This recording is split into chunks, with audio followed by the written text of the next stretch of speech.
Hey everybody, welcome back to the official European League of Football podcast. I am your host, Nick Alfieri, aka Nalf. Today's conversation is with Jordan Bouah, the Italian-born receiver for the Vienna Vikings. Over the past couple years, Jordan has really made a name for himself as not only one of the best European wide receivers, but one of the best wide receivers playing in Europe, period. We talked about his background, how he got into football, playing some junior college football in the States, getting drafted to the CFL Global Combine, and playing now for the Vienna Vikings, one of the most storied football programs in all of Europe. We had a great conversation. I really enjoyed it. Without further ado, Jordan Bouah. All right, bro. So let's wind it back a little bit. I want to talk a little bit about your origin to football. I think you're from Rome, right? Exactly. Okay, so you're from Rome, born in Rome. How did you get introduced to football, and when did you start playing?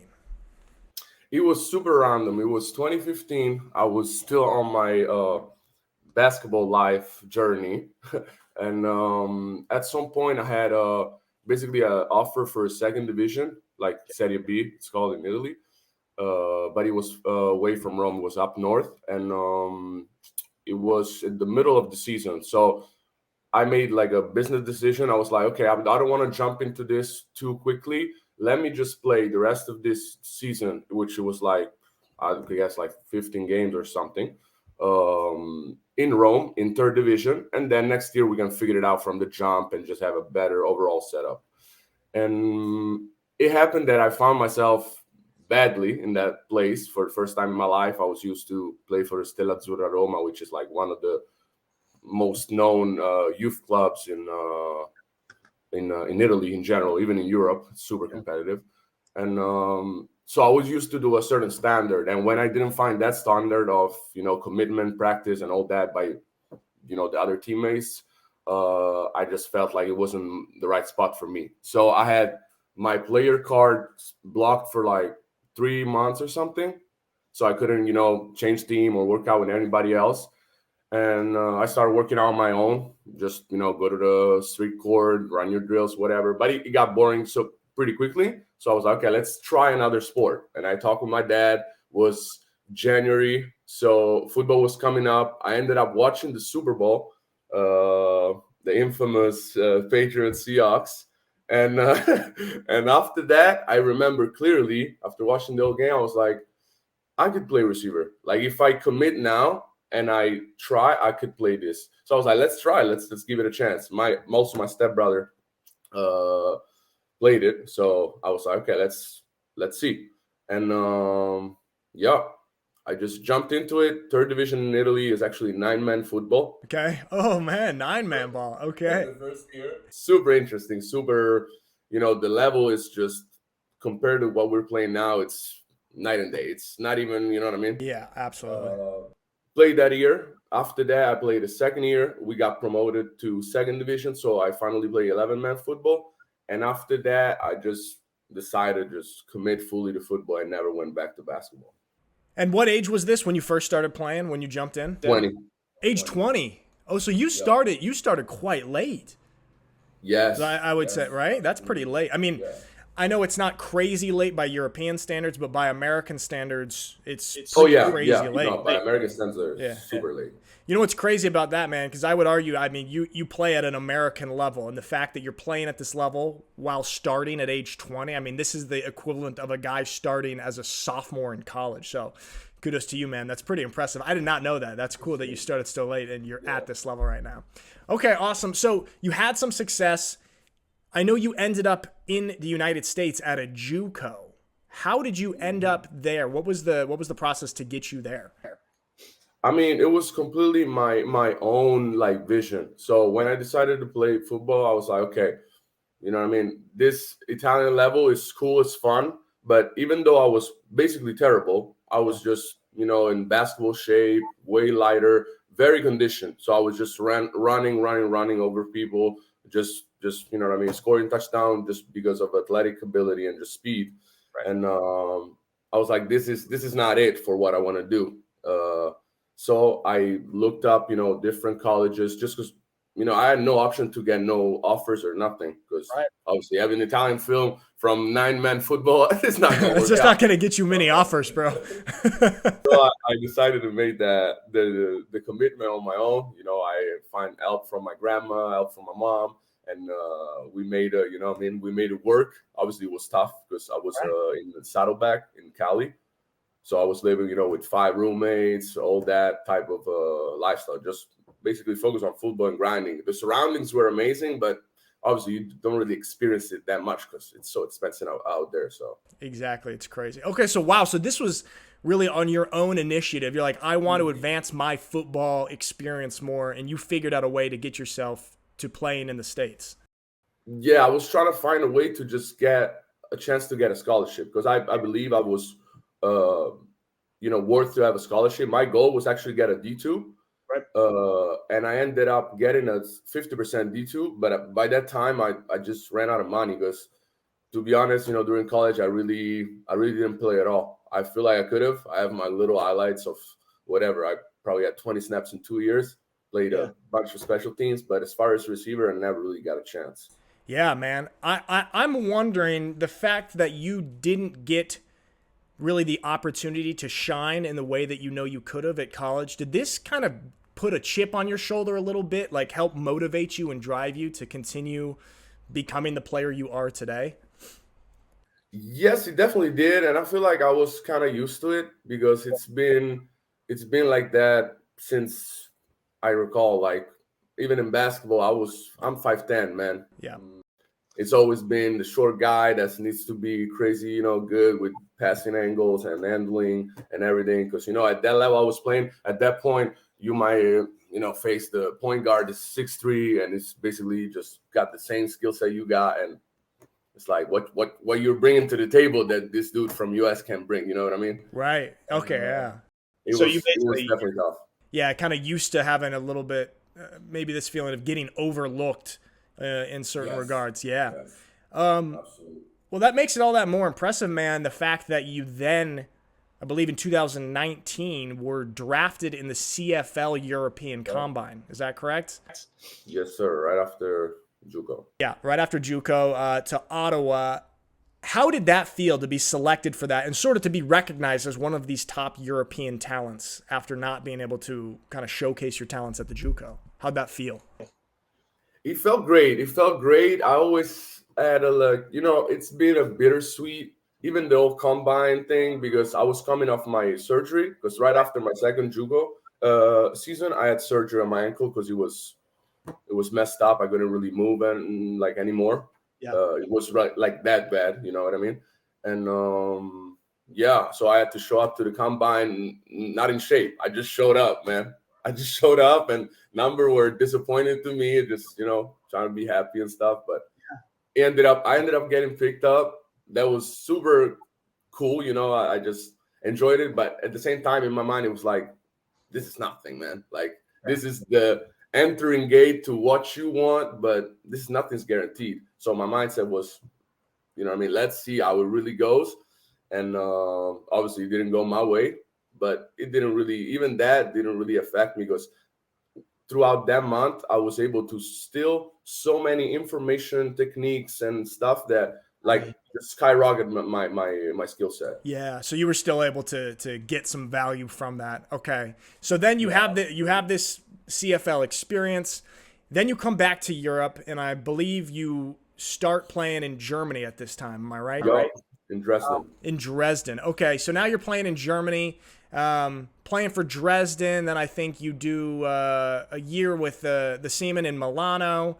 And now you are at Vienna with the Vienna Vikings in the European football. This is the ELF podcast, so I guess we got to talk about Vienna Vikings a little bit at least. And you guys won the championship last year, the ELF title in Vienna's first year being in the league. How did that feel to be a part of this championship team? It felt amazing, man. And, no lie, the first year I kind of had this sensation that we just kind of destined to win. There was so many things that was kept happening, injuries and just weird dynamics that we just kept overcoming.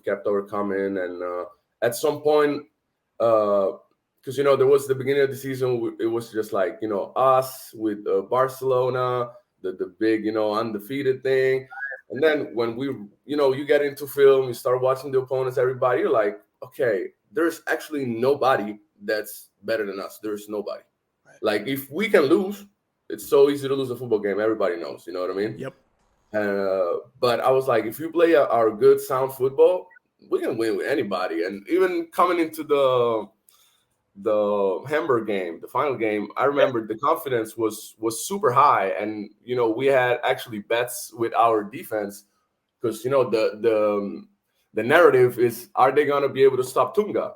Right. And this is a funny thing because one guy asked me at the little ceremony award right before the final, and everybody was under or over 100 yards. I was like, man, to be honest with you, we got Blake back, which was the DN that basically never played. He played 2 games for us in the entire year, and people slipped on him because it was seriously a savage, Yeah. And I was like, man, Blake is back, he's healthy and everything. I'll go under 60, and everybody knows how it ended up. So no disrespect to nobody, but that was the best defense I've seen. Right, man. That's so cool to kind of have that feeling throughout a season of sort of this confidence, both of your offense and your defense, and like looking at tape and being like, man, it's really up to us. It's up to us to lose games or lose this season. It's kind of in our hands if we play up to our potential. I mean, obviously you guys did just that, and you're the reigning champions of the ELF. I'm wondering though, this wasn't your only championship that you've had in the last couple of years. You and I also got to share a championship with the Italian national team. We won the European title over Sweden, and you balled out that game, obviously, as usual. I'm wondering, can you say, is one of these championships a little sweeter for you, a little more valuable in your memory? I mean, to be honest, I think it's just different journeys. I wouldn't even compare it for me. You know what I mean? I know it's not the NFL, but there's always that factor. You're playing for money, or you're just playing for the real love of the game and the fact that you just want to be on the field with your friends or buddies or whatever, or just represent your nation. And for me, that was huge because it's something that took so long to develop. Because we had the break, the COVID, and this and that. And so it was something that I was really waiting since the Austria game. Yeah. So I was like, this is going to come. It's going to go. It's just a matter of being ready when it comes, Absolutely. When we actually did it, the way we did it, I was like, okay, we got it. We got it in the bag. It was amazing. But I don't know, I love both. Yeah, I feel you, man. I mean, I couldn't answer that question. That's I feel the same way. Similarly, it's, I got to win championships in Germany with the Schwäbisch Unicorns, but then our Italian European championship is just a whole different thing. And it's cool. I mean, I think you and I are both really lucky to be able to experience both of those. That's pretty valuable thing. It's pretty awesome. Absolutely. So, you've always been, since you've come back to Europe, like a very good receiver, and you're catching the attention of people and you're in the conversation. But when I'm talking to kind of experts in the European football world the last couple years, I keep hearing, and I've seen it myself, Jordan Bouah has exploded onto the scene. Like he has skyrocketed these last few years. And I saw it even last August when we were playing Team Italy versus Great Britain. I was on the sideline for that game watching you play. I think you had like 15 catches. And I just remember thinking, damn, Jordan has taken it to the next level. Is there something that you can pinpoint physically, mentally, maybe some sort of training or anything that you feel like has helped elevate your game to the next level these last few years? To be honest, it's been basically trusting the process. I've been, switching up, working out routines or stuff like that, working out plans. And at the end of the day, it really came down to just getting better step by step and just take advantage of that, of that improvement during the game. Because so many times, maybe you do a drill and it doesn't really transfer, or maybe you're like, okay, but what am I going to do on the field with this? I'm just trying to go back to the basics, trying to develop movement patterns that I can actually use and take advantage during the game. And it's just slowly builds up. And I feel like the perception of me being like a better performer overall, it's just a matter of like the looks you get. I always talk about this. The looks in football are everything. Like some people, you can put, I don't know, Bo Jackson back there. You know what I mean? Yeah. If the hole is not open, like it might give you 3 yards instead of 1. You know what I mean? Yeah. But let's say the hole is open. Now it's a 60-yard. So I can get this carry and get 5. He can get the other carry and get 60. And now he's better than me. It doesn't work like that. You know what I mean? You really got to wait for the opportunity, especially a receiver. You got to hope that the line holds. You got to hope they don't blitz so that your route, that's your third progression, is going to be thrown. Because there's something, I can send an hour of tape. Every receiver can send an hour of tape of touchdown that never happened. But some people, you know what I mean? They do get those targets. And when you do get those targets, that's when you should be able to show that you can perform, but you never know when they come. Man, I love that answer because it's so true. It's really a matter of being ready when your opportunities come. And it's got to be kind of weird as a receiver that your opportunities really depend so much on the performance of the O-line and the performance of the quarterback and the play call. And you could go, 3 quarters running your routes and being open, but not getting the opportunity. But then you got to be ready in the 4th quarter there when you finally get that target. You got to be able to convert. So I really like that answer. Like it does depend a lot on your opportunities, and you just got to stay ready. Yeah, I'm wondering what part of your game, what do you enjoy the most? Do you enjoy getting a deep ball, an 80-yard touchdown? Do you enjoy like an 80-yard touchdown pass that you catch on a go? Or do you enjoy catching a bubble screen or like a 5-yard hitch and then taking it with yards after the catch? What do you like the best? I love both. Definitely. Okay. But yeah, I think the after catch got something magic with it. Like when, if I can catch a little fast screen and then just try to find the creases, that's just super exciting to me. Yeah. I feel like when the after catch part starts, it's just football is kind of over. You go back to the kid and that's trying to run away from everybody. You know what I mean? Oh, I like that. Before it's like, okay, what coverage is that? Safety or staying, they're showing or they're rolling, and the window gonna be there, or maybe it's gonna, there's so much shit going on. Then you snap the ball, you catch it, you're like, okay, my job is done. Now I just gotta show what I can do. Yeah. Oh, I love that, man. It reverts back to your instincts and what it's like as a little kid when you get the ball in your hand and you just, all right, I'm trying to score. Yeah, I like that a lot. I was wondering about, so you played in the past for the Milano Seamen in Italy. You being an Italian guy and seeing the Milano Seamen join the ELF this year, did any part of you feel the desire to go back to Milan and join the Seamen for their first year in the ELF? Or did you know, like, oh, I'm going back to Vienna, no question? Or was there some small part of you like, I'm Italian, I'm from Rome, we got an Italian team in the ELF I could kind of represent? Was this in your mind at all? Yes, it was tempting. Obviously, I talked with my boy Luke. We played together for a minute now, both flag and tackle. So it was definitely tempting to be back in Italy. The culture, the friends. But at the same time, it was just the Vienna setup for me, especially for the fact that we won. Yeah. Was just an offer I couldn't, deny. And the thing kind of like evolved also because, as you have seen, we don't have Coach Kosler anymore in the staff. We don't have Coach Mitchell. And those two were like my probably the best coaches I've ever had, Yeah. And yeah.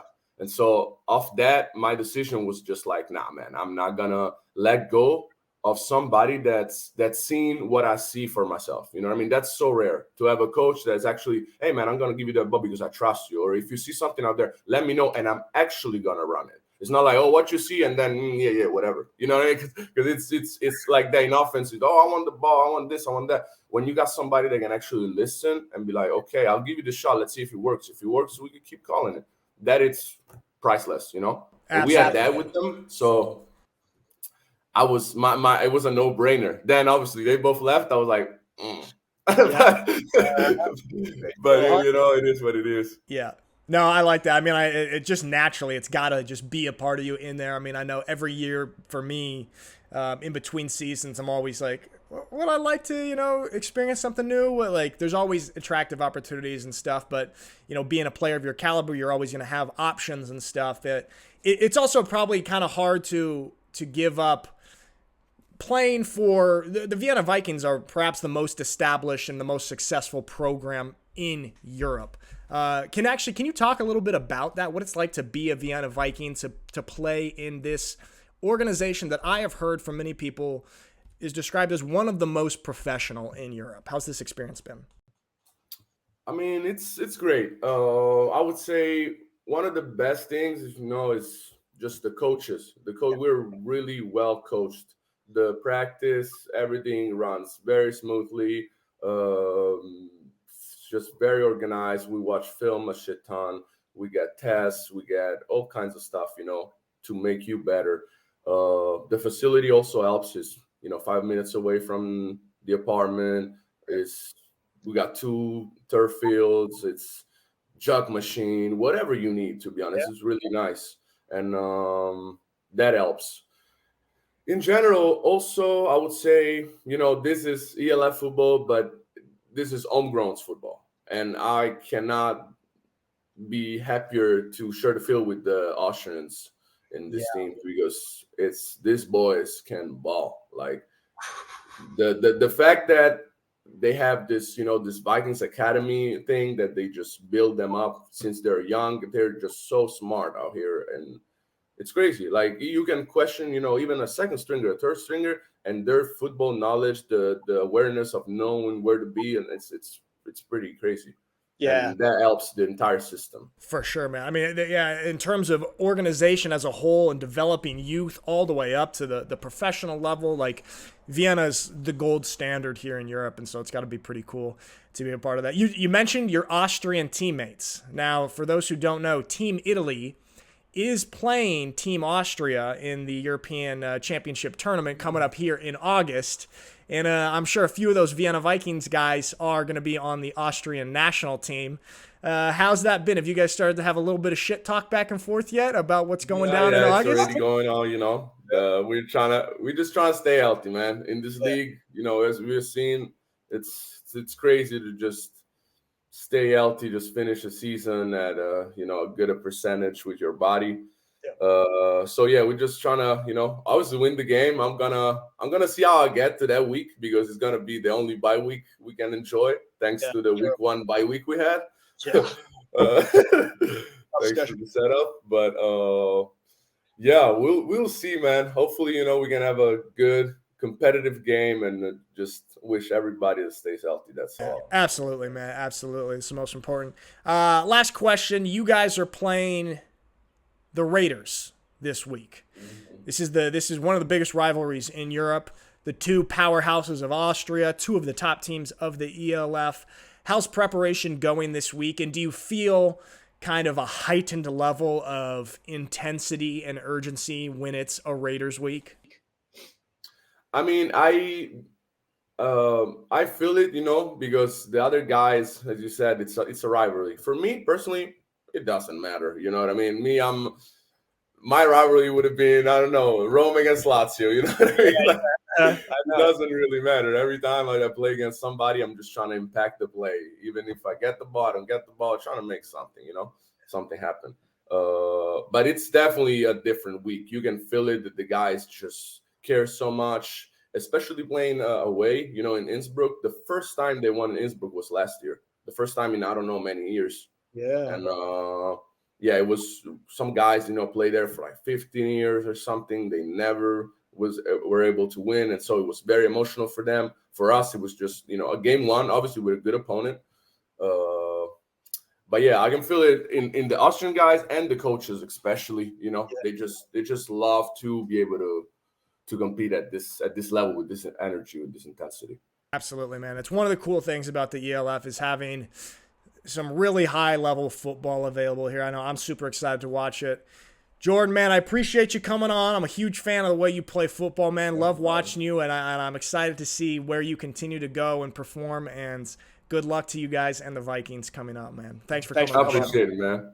Best of luck to you too. Thanks, brother. See ya.